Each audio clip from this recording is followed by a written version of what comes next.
Welcome back. What do Kareena Kapoor, Anil Ambani, Konkana Sen Sharma and Saif Ali Khan have in common?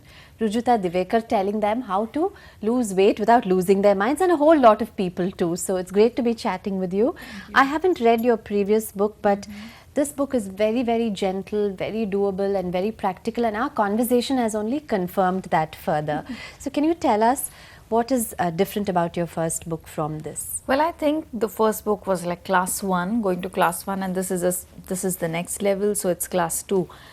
Don't lose your mind, lose your weight, focused mostly on the 4 principles of eating right, which is never wake up to tea or coffee, eat something as soon as you wake up, eat something every 2 hours, eat more when you're more active, eat less when you're less active, and the fourth one was eat at least 2 to 2.5 hours before you go to bed.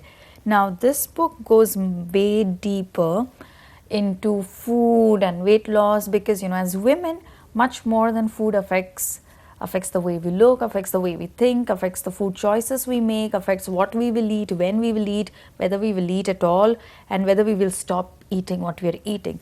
So that's exactly why this book this book is about 4 strategies of well-being, and it covers nutrition where I urge people to go beyond the food which is on the plate. So really exploring how your food grows, how it gets stored, how it gets cooked, and finally how you're eating it.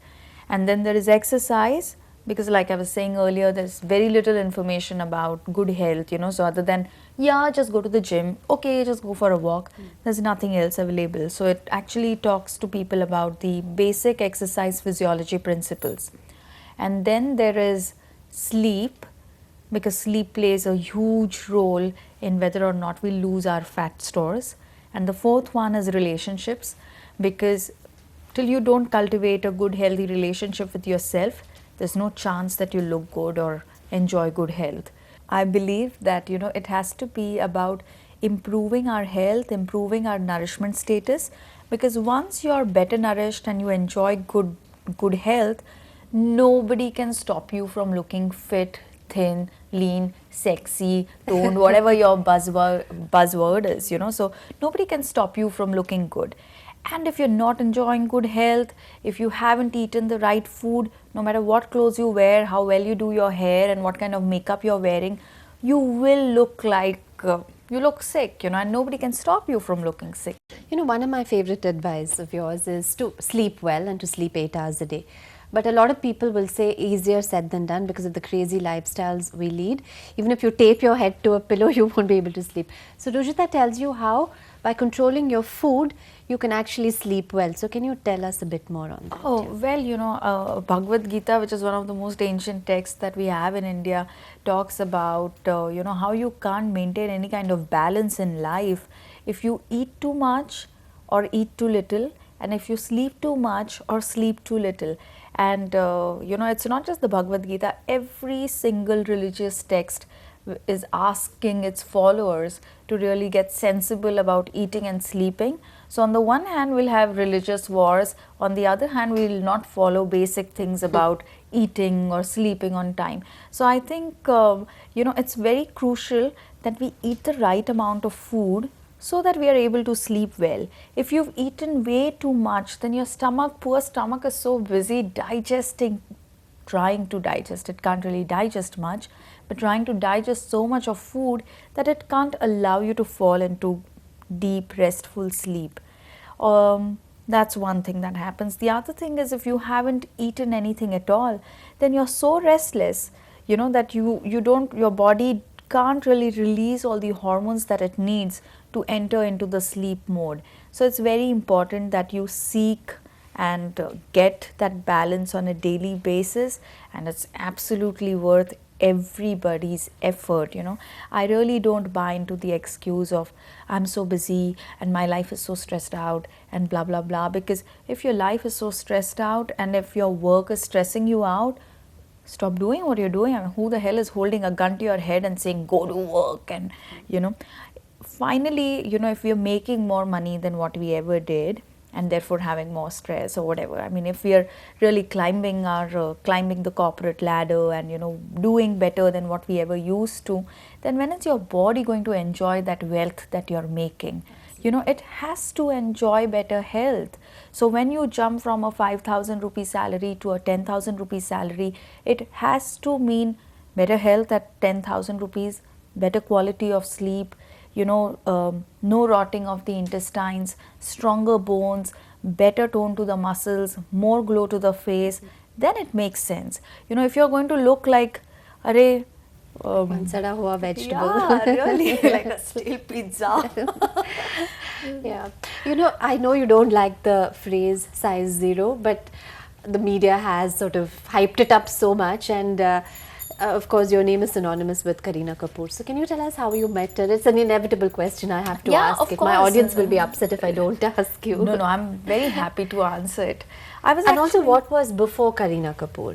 Your meeting with her, and what before that also, were you a little bit about your training and your education? Oh, well, I did my PG in sports science and nutrition, so that's essentially been my training. And I finished my PG in sports science and nutrition in '99. But when I finished, I realized that, all that this course has done is, left me hungry for more. So every year I would like study at least for 1 to 2 months, and that's something that I continue. I take a break from work and I go back to classrooms and I study. So whether it is studying the ancient Indian way of really viewing the body and the food that we eat, and so, or whether it's the Western nutrition science of really thinking about carbs and protein and antioxidants and stuff. So I try and keep that nice blend, and I study both because I work in India, and in India we are traditional at home, but we have a very global outlook. We have access to all kinds of cuisines, but when we are sick, all that we want to do is eat khichdi and go to sleep. So it's important that I do both. I like doing both. That's one. The second thing is, Bebo met me because I was working with one of her friends who had delivered her second baby, and she'd be put on weight post-pregnancy, which is quite common. A lot of women put on weight post-pregnancy, and her friend was quite keen on losing her weight, so that's when she met me, and I've chalked out a plan for her. And then Bebo saw her eating everything and then losing weight. So 2 months later, when Bebo met her, she was like, I don't know how many kilos she had lost, but she looked like much leaner, and she almost looked the shape that she was in before she got pregnant. And that's when Bebo got interested, and she said, you ate everything and you lost weight. If I can do that, I would like to do something like that, because Bebo's too intelligent to do a fat diet. She has never done a soup, salad, or I won't eat this, I won't eat that. She's never really done any of those things. But one of the reasons why she never worked with a nutritionist before is because she never found anybody who said, yeah, eat, and if you eat, you're going to lose weight. So I guess only because I was saying eat and lose weight that, she decided she could work with me. About size zero, I'm a middle class Marathi mulgi. I have no clue about style, so I surely don't know what size zero is. But when the media started talking about size zero, the very first time I was quite taken aback, because I was the one who created size zero, and I had no clue what size zero was. So I was in an interview like this, which was going live, and I was like, oh God, now I better come up with something nice to say. So I messaged GP, can you find out what size zero is? And then he Googled size zero, and he told me what size zero is. So now I know that, size zero is something for clothes. It's not for human beings. That's one. And earlier, I used to get upset because, people would say size zero, wo yehi wahi hai jo usne size zero kiya tha. So I'm like, Rujuta Diwekar size zero.